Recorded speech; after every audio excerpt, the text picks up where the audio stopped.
간호직 공무원 합격은 전공에 강한 대박열림. 많은 합격생과 합격수기들로 증명합니다. 필기 고득점부터 면접까지 대박열림에서 제대로 준비하세요. 자, 안녕하세요. 네, 지역사회 간호 담당하고 있는 김영입니다. 우리 수업 들어가기 전에 그동안에 어떤 문제들이 나왔는지 한번 분석을 좀 해갖고 왔습니다. 자, 보실게요. 제가 이제 그 4개년 문제를 좀 갖고 와봤습니다. 그래서 봤더니 2018년도에 서울 지방 2개 받고 2019년도가 서울이 2번 시험을 봤습니다. 그래서 2월, 6월, 그 다음에 지방 요 3개를 갖고 왔고, 그 다음에 2020년도에는 강주에서 따로 또 사람을 뽑았거든요. 그래서 지방, 광주, 서울, 그래서 3개. 그리고 올해 2021년도에 서울, 경기 이렇게 봤어요. 그래서 이걸 좀 분석해 봤더니 여러분들 이걸 볼 때 어떤 식으로 보냐면요. 가장 많이 나온 곳은 어떤 거야? 그리고 이게 추세가 어떻게 돼? 지금 늘어나고 있는 거야? 줄어들고 있는 거야? 이거를 좀 보시는 게 좋습니다. 그래서 가장 많이 나온 거는 당연히 처음 거. 그래서 대부분 국내 보건정책 부분이 가장 많이 나왔구나라고 보시면 되고요. 요거의 흐름을 좀 보시면 처음에 3개, 도중에 2개, 점점 많아지기 시작해서 올해 경기도는 6문제나 나왔었습니다. 그리고 점점 많아지고 있다. 결국 정책 부분이 조금 더 많아지고 있구나라고 보시면 돼. 그럼 정책 부분이 뭐가 있었는데 거기에 노인장 요양보험이라든지 그 다음에 사회보장제도 이런 것들이 들어가 있는 거죠. 그런 부분에 대해서 많이 나왔구나라고 보시면 될 것 같고요. 그 다음으로 많이 나온 게 당연히 간호과정이 많이 나왔습니다. 자, 간호과정을 잠깐 보시면요. 5개 있다가 1개, 3개 쭉쭉 가다가 끝에 가서 5개, 3개, 2개. 이거는 그냥 변함이 없구나라고 보시면 돼요.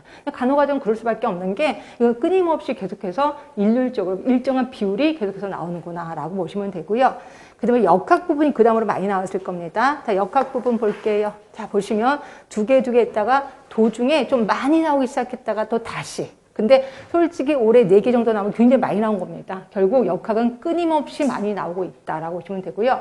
특히 2021년도에 많이 나온 것 중에 하나가 코로나 때문에 더 그러겠죠. 그래서 지금 상황이 그런 거니까 조금 더 많이 나오겠구나라고 느끼시면 될 것 같고, 자, 그 다음으로 많이 나온 게 2.1개로 요게 이제 1차 보건의료하고 건강증진 요쪽이 많이 나왔습니다. 그래서 우리나라 지금 현재는 1차 보건의료 건강증진이 양대 산맥으로 지금 사업이 진행되고 있거든요. 그래서 그런지 좀 나왔는데 좀 특이한 현상이 요게 없습니다. 이게 안 나왔다가 그 다음에 2021년 3개나 나왔어요. 그럴 수밖에 없는 게 올해부터 헬스 플랜 2030이 시작이 됐거든요. 그래서 그런지 요거의 특성을 맞추기 위해서 한 3개 정도 나왔구나라고 보시면 되고요. 이거는 계속해서 많이 나올 겁니다. 자, 그 다음에는 이제 거의 비슷비슷하긴 하는데, 요거는 이제 흐름을 좀 보시면 돼요. 산업보험 같은 경우는 맨 처음에 처음에는 3개, 1개 나왔다가 계속 끊임없이 1개, 2개, 1개, 2개. 그래서 산업보건은 계속 끊임없이 1개 아니면 2개 나올 겁니다. 그래서 요거는 특히 나올 부분이 훤히 눈에 보이거든요. 그것만 공부를 좀 하면 되겠다라고 보시면 되고요.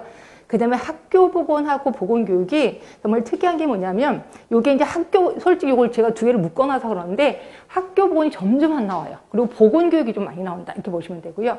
그러다가 요게 이제 학교 보건이 작년부터가 한 문제씩 나오기 시작합니다. 그러니까 요게 좀 줄어드는 추세인데, 줄어들다가, 그러니까 학교 보건이 줄어들었다는 거죠. 보건교육이 쭉 있다가, 여기에서가 학교 보건이 나왔을 거예요, 문제가. 그러니까 학교 보건이 조금 나오고, 그 대신 보건교육이 좀 줄어들었구나. 이렇게 생각하시면 돼요. 그래서 학교 보건과 보건교육은 이게 좀 많이 나와야 될 것 같은데 희한하게 보건교사가 있어서 그런 것 같아요. 그래서 조금 많은 부분을 차지하지는 않는구나라고 보시면 되고요.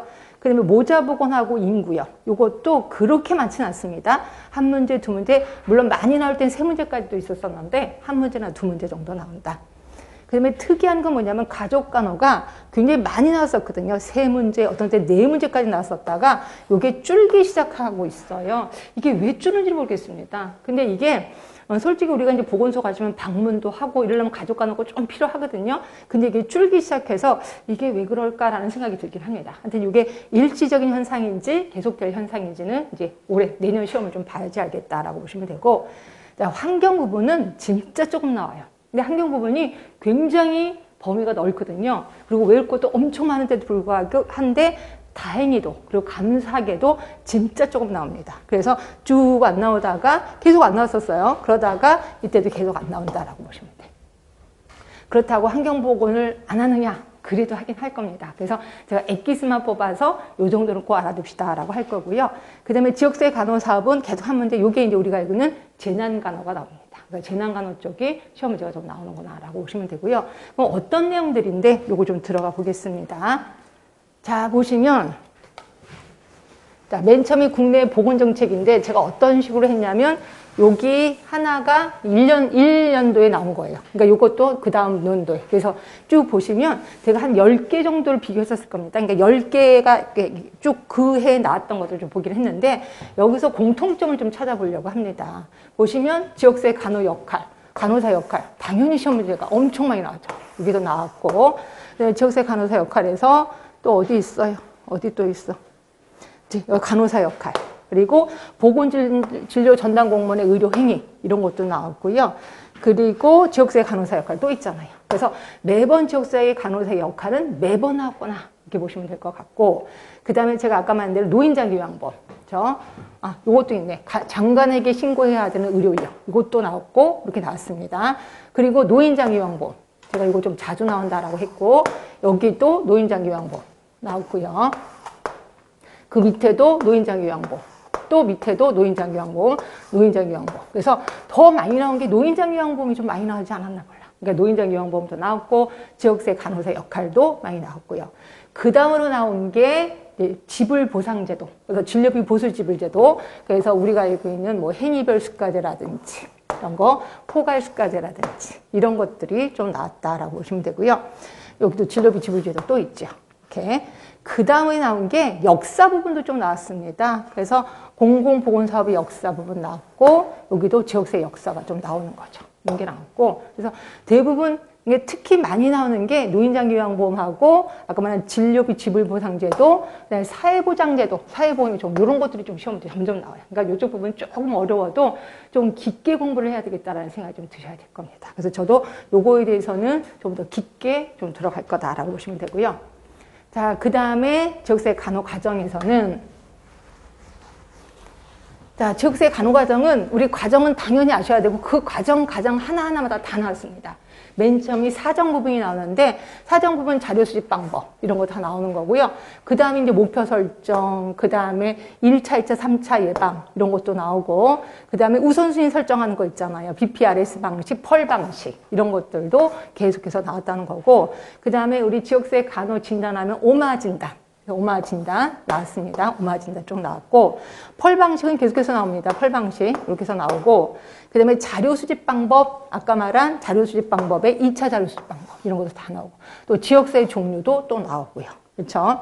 그리고 방문 우선순위도 나오고, 무엇보다도 조금 여러분을 괴롭히는 게 평가하는 거예요. 그래서 이 부분도 좀 많이 나오고, 그리고 지역사회 간호 과정 전체적으로 한번 나온 적도 있습니다. 계획 단계서부터 분석 단계까지. 과정평가도 나오고. 그래서 지역사회 간호 과정은 진짜 이거는 제가 시간적 투자를 엄청 많이 할 겁니다. 그래서 처음부터 끝까지 모르는 게 없도록 이렇게 하도록 하겠습니다. 이쪽 부분은 시험 문제, 이거는 솔직히 우리 간호사기 때문에 이걸 모르면 우리도 망신이야. 창피해. 이거는 좀 알고 계시는 게 좋겠다. 자, 그러면 역학 부분입니다. 자, 역학 부분에서는 계산하는 게 좀 많이 나왔을 거예요. 그래서 계산하는 걸 좀 보시면 일단 교차비 계산하는 거, 그리고 비례 사망률 이것도 계산하는 겁니다. 2차 발병률과 병원력 이것도 계산하는 거고요.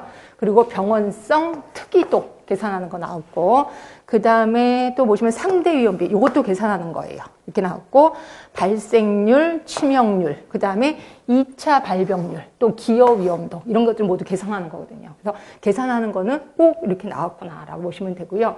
그 다음으로 나오는 게 이제 감염병이 나올 겁니다. 그래서 법정 감염병. 이거는 기출문제이기 때문에 2군이라고 제가 표현한 거예요. 지금으로 말하면 2급 감염병이 되겠죠. 그래서 2군 감염병, 5군 감염병. 그래서 감염병을 직접 물어보는 문제도 나왔구나.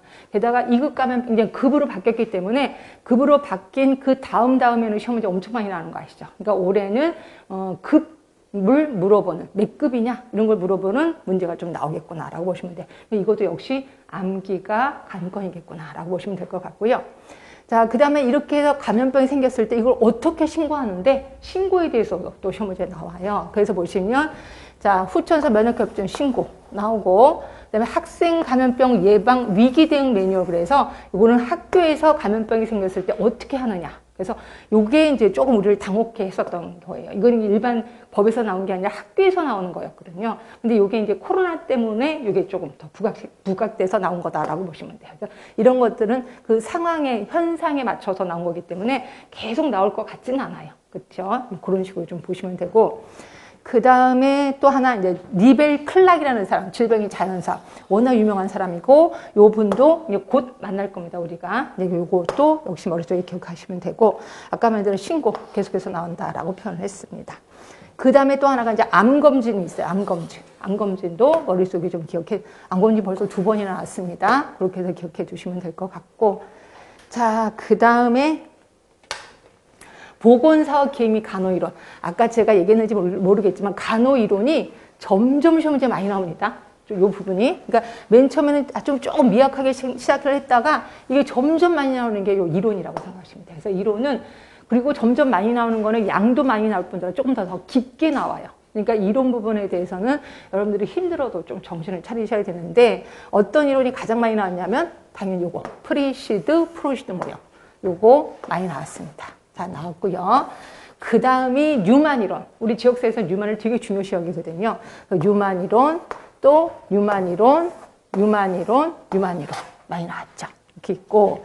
그 다음에 프리시드, 프로시드 모형서부터 출발했던 게 뭐 맨 모형, 매치 모형 이런 것들이 많이 나오거든요. 이게 나오고 스와트 분석, 워낙 유명한 스와트 분석도 많이 나왔습니다. 스와트도 3개나 나왔구나. 이렇게 보시면 되고. 그 다음에 매치 모형 같은 경우는 또 나왔었네요. 매치가 벌써 2번이나 나왔네요. 그렇죠? 그 다음에 건강 증진 모형, 이거와 또 비슷하게 건강 신념 모형 같은 것도 있을 거예요. 이런 것들도 같이 알아두시는 게 좋을 것 같고요. 그 다음에 조금 뜨고 있는 게 사회생태학적 모형. 요게 조금 어려워 하시더라고요. 근데 그것도 슬슬 나오기 시작한다고 보시면 돼요. 이게 가장 최근에 업그레이드가 된 거다라고 보시면 되고요. 그 다음에 계획된 행위이론이 있고 또 하나 공부하신 분 아실 거예요. 요거랑 같이 꼭 비교할 게 합리적 행위이론이에요. 합리적. 얘네 2개는 2개를 믹스시켜 놓고 다음 중 계획된 행위이론을 설명하는 게 뭐냐 이런 식으로 나오거든요. 그 상상 이론을 하나만 하는 것보다 2개를 같이 비교하는 게 좋습니다. 이런 것도 기억하시고. 그 다음에 또 하나 이제 범이론적 모형, TTM 이론이라고 하는 거죠. 이것도 워낙 유명합니다. 그래서 어차피 우린 다 할 거예요. 이 모형을 다 할 건데 이걸 딱 제목을 보면서 뭐라는 걸 딱딱 머릿속에 떠오르지 않으면 마구 이론끼리 이렇게 혼합이 돼서 난리가 나거든요. 그러니까 이런 거 할 때도 조금 정신을 바짝 차려야 되겠다라고 생각을 하시면 될 것 같아요. 자, 그 다음에 1차 보건의료와 건강증진. 이거 오늘 역사 얘기를 할 겁니다. 그래서 1차 어떤 분은 그러시더라고요. 1차 보건의료나 건강증진이나 그게 그거 같아요 라고 생각하는데 그런 식으로 공부하면 큰일 납니다. 그래서 1차 보건의료가 주는 그런 개념이 있고 건강증진이 주는 개념이 또 확실히 있어요. 그리고 여기에 제가 이제 지역보건법 얘기도 합니다. 지역보건법 얘기도. 그래서 이 부분에 대해서는 지역보건법에 나와 있는 뭐 보건소, 보건지소, 건강생활지원센터 이런 것들을 묻는 것도 꽤나 많았어요. 그래서 보시면 건강생활지원센터 있고 그 다음에 보건소 기능 있고 그 다음에 지역보건법 아예 직접 물어보는 문제도 나오는 거죠.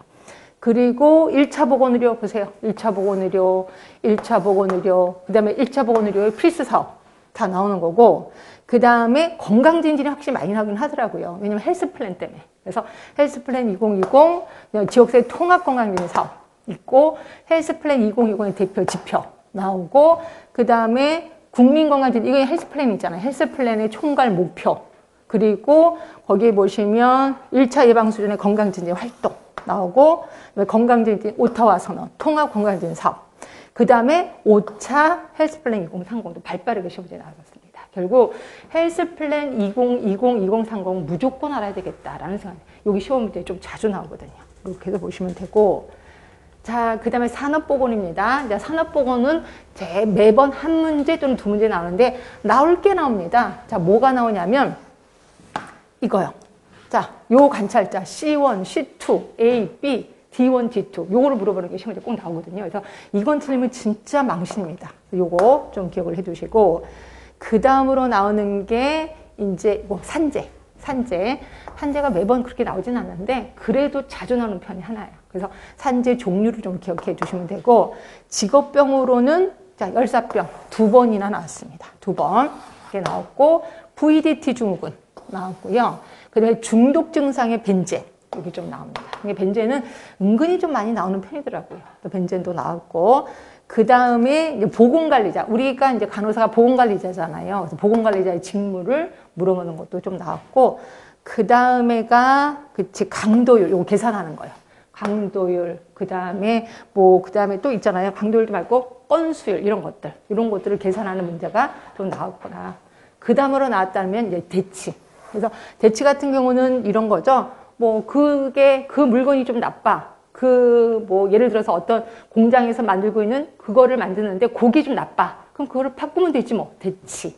그러면 대치가 안 되면 그 다음에는 뭐예요? 격리지. 그치? 이런 것들이 시험 문제 나왔을 겁니다. 격리가 안 돼? 그럼 이제 환기가 되는 거죠.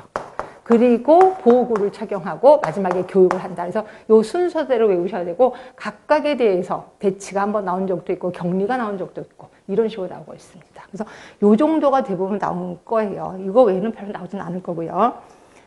자, 그럼 학교 보건으로 갈게요. 학교 보건이 대부분 나왔던 게 요겁니다. 그래서 보시면 보건교사가 우리 간호사가 하는 거잖아요. 그래서 그런지 보건교사 직무가 나오고, 보건교사랑 학교장의 직무를 믹스시켜 놓기도 합니다. 그래서 때로는 학교장의 업무가 나오기도 하고 보건교사 직무가 나오기도 하고, 그 다음에 이제 대부분 감염병이 생겼을 때 어떻게 하느냐 이런 것들이 나올 거예요. 그래서 결핵 환자에 대해서 등교 중지 조치, 또 학교 내 감염병 발생 시 보고상, 이게 이제 코로나 때문에 나온 거다라고 보시면 되고요. 그래서 이런 식으로 감염병 아니면 보건교사의 직무 이 정도가 나오는구나라고 보시면 됩니다. 자, 그 다음에 보건교육으로 가시면, 보건교육이 한때 되게 많이 나왔었거든요. 근데 요즘 조금 줄어들고 있어서, 요게 좀 공부하는 양이 많은데 자꾸 줄어들어서 좀 걱정되긴 하는데, 대부분 그 목표가 있어요. 이 목표가 외우기 좀 힘든데, 이게 인지적 영역의 목표, 그 다음에 심리운동 영역의 목표, 이런 게 있거든. 그 목표를 물어보는 문제가 좀 나왔었고요. 그 다음에 이론이 인지주의, 행동주의, 그렇죠? 그 다음에 인본주의라고 했는데 요 세 개가 좀 나온다. 근데 이 중에서도 행동주의가 되게 많이 나왔네요. 3번이 나왔습니다. 벌써 행동주의가. 그러니까 행동주의는 그래도 다행히 좀 쉬운 거예요. 어렵진 않아요. 그래서 요게 좀 나왔고, 그 다음에 조금 어렵다면 문제중심학습법, PBL이라고 해서 요게 좀 나오기 시작하고, 요거랑 헷갈리는 게 구성주의 학습 이론이거든요. 그래서 요 두 개를 비교하는 문제가, 요건 조금 어려웠을 겁니다. 그때 당시에. 요게 좀 나왔었고요. 그 다음에 아까도 했었던 합리적 행위론 요소도 또 있긴 한데, 그 다음에 나왔던 게 이제 심포지움하고 꼭 비교할 게 패널 토의거든요. 패널 토의. 그래서 심포지움과 패널 토의 요 두 개는 같이 공부할 거고, 시험 문제도 요 두 개를 헷갈리게 합니다. 그래서 두 개를 믹스시켜 놓고 다음 중 심포지움만의 특성을 골라라 이런 식으로 나와요. 그래서 요 두 개는 같이 공부하시는 게 좋고, 그 다음에 블레이드 쇼가 얘기한 교육 요구 유형이 있어요. 이거 4개밖에 안 되는데 이것도 좀 외우셔야 되겠구나. 그리고 각 론으로 들어가면 뜬금없이 역할극이 한번 시험에 나왔었습니다. 이것도 그렇게 어렵진 않은 내용이었을 거예요. 이런 게 좀 나왔었다라고 보시면 되고, 자, 그 다음에 모자보건입니다. 모자보건 하면은 합계 출산율, 총재생산율, 순재생산율 이런 것들이 나와요. 요거 말고도 순재생산율 이런 것들은 꼭 기억을 해 두셔야 돼요. 순재생산율. 그 다음에 인공임신 중절수술, 이것도 예전에 한번 그 법 때문에 법이 한번 이슈화가 된 적이 있었을 거예요. 이때 한번 요게 인공임신 중절수술 이게 한번 나왔고, 그 다음에 모성사망비, 또 하나가 모성사망률이라고 있습니다. 요 두 개를 비교하는 또 질문이 나왔었고요. 그 다음에 사망 관련 통계 지표, 그래서 영아 사망률 이런 것들이 좀 나왔었고요. 그 다음에 모자보건법에 나와 있는 산정 건강 진단 횟수가 있거든요. 이것도 제가 이제 구구단 외우듯이 외워라 라고 하는 게 있습니다. 이거 좀 할 거고, 그 다음에 무엇보다도 제일 중요한 지표는 알파 인덱스. 그래서 알파 인덱스를 모른다 이러면 정말 망신입니다. 알파 인덱스는 꼭 알고 있어야 되겠다라고 보시면 돼요. 자, 그러면 인구 및 가족 계획에서는 자 보세요. 부양비가 엄청 많아요. 부양비.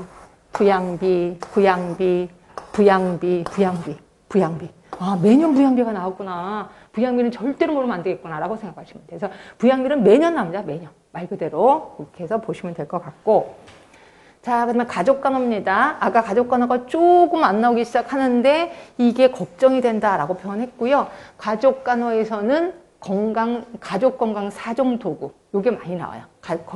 가족 간호 사정 도구. 그래서 요게 이제 가족 밀착도 나오고, 가족 구조도 또 이런 거 나오고, 또 사정도구, 사회 지지도. 그래서 대부분 사정도구 쪽에 좀 나오고요. 그 다음에 가족 간호 이론도 나옵니다. 가족 간호 이론에 가족 이론, 그 다음에 체계 이론, 뭐 발달가업도 이론에 속할 수 있는 거죠. 이런 것들이 좀 나오고, 그 다음에 가족 생활 주기 하면 이제 주기가 있고 그거에 맞는 발달가업이 있다라고 했거든요. 그 발달가업을 묻는 질문도 좀 나오긴 합니다. 이렇게 있고, 그러니까 결국 그거밖에 없어요. 사정도구, 가족이론, 발달이론의 발달과업. 이게 좀 있는 거고, 그 다음에 한때 요것도 나왔습니다. 취약가정. 취약가정의 종류, 거기에 이제 아동학대도 들어가는 거죠. 이런 것들이 좀 나왔었다라고 보시면 돼요. 그래서 가족간호는 대부분 요 정도 아니면 거의 나올 게 없습니다. 그 정도만 좀 알고 계시면 될 것 같고, 근데 환경이요. 환경에 대해서는 정말 많이 안 나온다라고 해서 진짜 기본적인 것만 나오는 겁니다. 그래서 보시면 지구온난화. 워낙 지금 이슈화가 되고 있잖아요. 지구온난화 좀 나오는 거고, 그 다음에 우리 그 스모그, 런던 스모그. 요거 또 LA형 스모그 비교해서 나왔었거든요. 그 다음에 이제 먹는 물, 그러니까 대부분 환경에는 크게 세 가지가 있는데요. 이제 공기 쪽이 있고, 물 쪽이 있고, 그 다음에 식중독이 있단 말이에요. 요 세 개를 우리는 묶어서 환경이라는 곳에 집어넣는데, 대부분 공기 쪽 하면 스모그 쪽입니다. 스모그. 그리고 물 쪽이면 먹는 물 수질 기준. 요게 좀 나오고, 먹는 물 수질 기준 같은 경우는 2번이나 이렇게 나옵니다. 근데 이거는 그냥 심심하면 문제 내시는 것 같아. 왜냐면 거기 뭐 수치를 제시하는 거라서 다음 중 올바른 수치는 뭐냐 이런 식으로 나오기 때문에 문제 내는 교수님이 좀 쉽게 내신단 말이에요. 그래서 요거는 심심하면 그냥 나오는 것 같고요. 그 다음에 라돈 같은 경우는 그때 라돈 침대 때문에 난리가 났었거든요. 그래서 이것도 한번 시험 문제가 나왔어서. 그러니까 결국, 지금, 뉴스에서 뭐라고 이슈화 되는 것들이 시험 문제에 나올 수도 있구나라고 보시면 돼요. 그래서 여러분들 계속 공부하다 보면 주변에 뉴스 같은 거 좀 신경을 써야 된다. 이렇게 보시면 될 것 같고.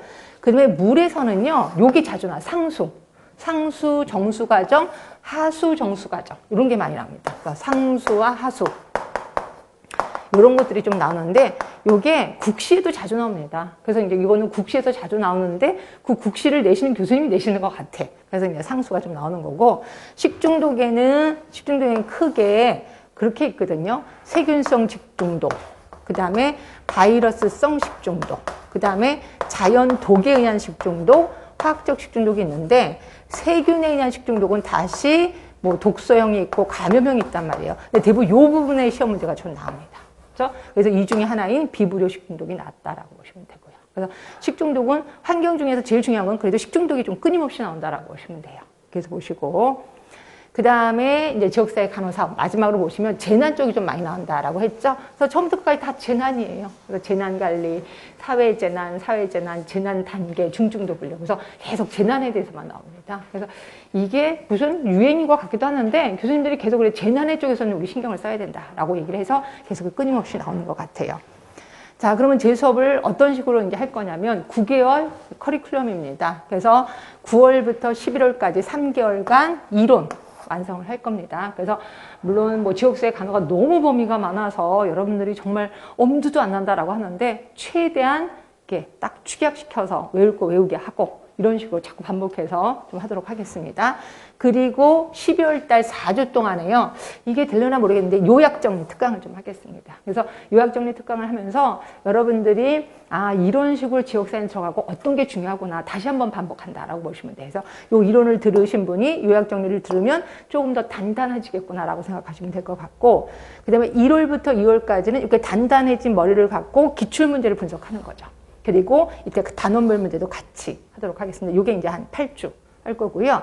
그 다음에 3월 달에 4주 동안은 실전 모의고사. 요거는 조금 어려울 겁니다. 그래서 여기서 보면은 제일 쉬운 게 기출문제라고 다들 얘기를 하시더라고요. 기출문제 제일 쉽고 조금씩 어려워지는 게 이제 모의고사 쪽이라고 보시면 되고 특히 서울을 노린다라고 하면 이 모의고사는 꼭 듣고 가셔야 된다라고 보시면 되고 그 다음에 마지막에 4월에서 5월 사이에는 동영 모의고사도 할 거고 스터디도 할 거고 그래서 이때 당시에는 여러분들 머리 수준이 되게 높으실 거 아니야. 그러면 제가 거꾸로 물어보기도 하고, 여러분이 저한테 물어보기도 하고, 그래서 다양하게 그 내용이 좀 커리큘럼이 주어질 거다라고 보시면 됩니다. 그래서 그때 가서는 조금 더 구체적으로 제가 언급을 좀 해드리겠습니다. 자, 그러면 수업 방식 어떻게 할 건지. 제가 처음부터 여러분을 좀 혼란스럽게 할 건데요. 이제 제가 수업을 할 때 바로 책에 줄 치진 않을 겁니다. 그럼 어떻게 하느냐? 제가 처음에 칠판에 쭉 쓸 거예요. 딱 쓰는데 지금 보시면 이 강의를 몇 번 들으신 분이 계실 거예요. 그러니까 그분들을 위해서 하는 건데, 그러니까 그분들은 자기 머릿속에 있는 게 있어. 그런 걸 갖고 쭉 일단 써요.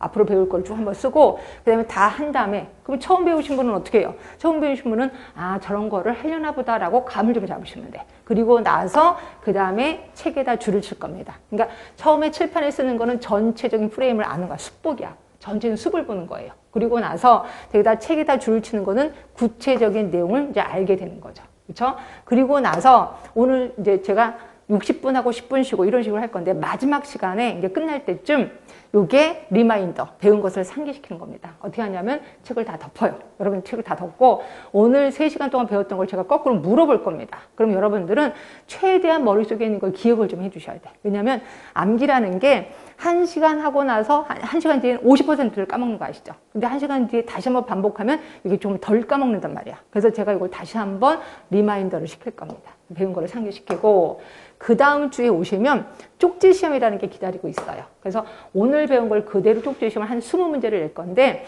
여러분들이 오자마자 좀 일찍 오세요. 그 쪽지 시험을 푸는데 모른다고 책을 찾아보거나 이러지 마시고 있는 거 갖고 하셔야 돼. 물론 일주일 동안 공부를 좀 하셔야 되겠죠. 그리고 나서 쪽지 시험 보시고 이럴 때 나의 약점을 안단 말이에요. 아, 내가 모르는 게 있었구나. 왜냐면 이 쪽지 시험이 되게 쉬운 거거든요. 쉬운 건데도 불구하고 내가 다 알 거야 라고 했는데 은근히 모르는 게 있단 말이에요. 그래서 약점을 좀 알아야 된다라고 보시면 되고요. 자, 이렇게 해서 모든 수업이 3개월 동안 끝났어. 그리고 나서 내가 나몰라라 한다. 그게 아니라 애프터 서비스 들어가요. 그래서 제가 메일링이라는 거를 했는데 메일링 퀴즈예요. 10문제거든요. 그래서 일주일에 한 번씩 제가 10문제를 보낼 겁니다. 여러분들한테 메일로 보냅니다. 그래서 메일링 퀴즈라고 하는데 이걸 보내면 답은 안 줘요. 여러분들이 1번의 답은 몇 번이고 2번의 답은 몇 번이고 저한테 다시 답메일로 보내는 거예요. 그럼 제가 보고 몇 번 틀렸습니다. 몇 번 틀렸습니다. 정답은 안 가르쳐줘요. 몇 번 틀렸습니다. 라고만 얘기를 해. 그럼 여러분들이 틀린 거를 또 다시 정답을 보내줘야지 이제. 그래서 3번 합니다. 3번. 그러면 보기가 4개니까 3번 틀렸습니다. 라고 하면 나머지 하나가 정답이 있구나라는 걸 느끼실 거야. 이렇게 해서 이건 본인 스스로 공부하신 건데 이게 도움이 많이 된대요. 왜냐면 그냥 이런 거 하세요라고 넙죽넙죽 보여주는 것보다 본인 스스로 공부하다 보면 조금 더 많은 걸 알게 된다라고 하더라고요. 그래서 요거 효과가 좋아서 요거 하겠습니다. 자, 일주일에 한 번씩 30회입니다. 굉장히 오랫동안 할 거예요. 자, 그리고 나면 그러면 실력은 어떻게 해서인지 이 암기는 여러분들 꼭 그래. 시험 보기 전에 외우면 되지 않나요? 안 되는 거 아시지? 미리미리 외우셔야 돼. 그럼 미리미리 외운 거를 잊어버리면요. 그래서 유지를 시켜야 되는데 그 실력 유지하는 거 2가지. 가로놓기하고 QR코드가 있습니다. 자, 가로놓기는 어느 쪽을 보시면 되냐면 책에 142쪽을 보세요. 142쪽. 자, 142쪽을 보시면 파이널 테스트라고 해서 가로놓기예요. 물론 밑에 정답도 있습니다. 저는 제일 좋은 게 요거를 핸드폰으로 찍는 거야. 찍어서 길거리 다니면서 한번 훑어보는 거죠. 보고 요게 가로놓기의 답을, 단어를 생각해내는 게 여러분의 관건이야. 그래서 죽었다 깨도 요 가로놓기에 있는 단어는 외우는 게 좋겠다라고 보시면 돼. 요거 갖고 수시로 좀 하시면 되고요. 그럼 QR코드는 뭔데요? QR코드가 앞쪽에 16쪽을 보세요. 16쪽. 16쪽에 보시면 밑에 보건정책의 결정 과정이고 옆에 QR코드가 있을 겁니다. 요걸 찍잖아요. 그럼 요걸 찍으면은 요게 이제 들어갑니다. 어디로 들어가요? 유튜브로 들어갑니다. 그래서 제가 요거에 대해서 설명을 하고 있거든요. 그러니까 어떤 분은 그러시더라고요. 아, 저는 밥 먹으면서 유튜브 틀어놓으니까 되게 머릿속에 잘 들어오던데 이렇게 하기도 하고 어떤 분은 잠자면서 유튜브를 듣는데요. 그럼 꿈에서 나타나서 제가 막 뭐라고 얘기를 한다는 거예요. 그리고 요게 심하면 시험장에 가서도 막 뭐라고 얘기하는 게 한청처럼 들린다 이렇게 표현하더라고요. 그래서 이렇게 해서 다시 한번 반복을 하는 거죠. 그래서 요거 아주 도움 됩니다. 실력 유지. 그러니까 이런 식으로 해서 뭐 이거 외우셔야 됩니다라고 턱 던져주는 게 아니라 외우게끔 만들어지는 게 제 목표. 그래서 마지막 한 분까지 다 합격할 수 있게끔. 네, 그렇게 제가 좀 결심을 했습니다. 자, 그런데도 불구하고 내가 질문이 있어. 잘 모르겠어. 그죠? 그러면 여기. 자, 진동 카페의 간호 전공 스타디. 거기에 들어가시면 여기 간호 전공 스타디. 요 글에 들어가셔서 저한테 질문을 하면 제가 알람을 눌리게끔 했습니다. 여러분이 질문해서 클릭을 하잖아요. 그럼 저한테 바로 뜰롱 하고 와요. 그러면 새벽이든 뭐 밤이든 제가 바로 연락을 받아서 바로 답변을 답니다. 근데 혹시라도 답변이 좀 늦어져. 그러면 아, 지금 이 사람이 찾고 있구나 생각하시면 돼요. 제가 잘 모르는 것도 있잖아요. 그런 거를 이 책 저 책 찾고 있구나라고 생각하시면 돼요. 하여튼 답변은 하루 이내에 바로 답변을 드리도록 하겠습니다. 네, 이런 식으로 완성을 하도록 하겠습니다. 잘 쫓아오실 수 있죠? 그렇죠? 네, 그렇게 하시면 되고. 자, 그럼 이제부터 수업 들어가겠습니다.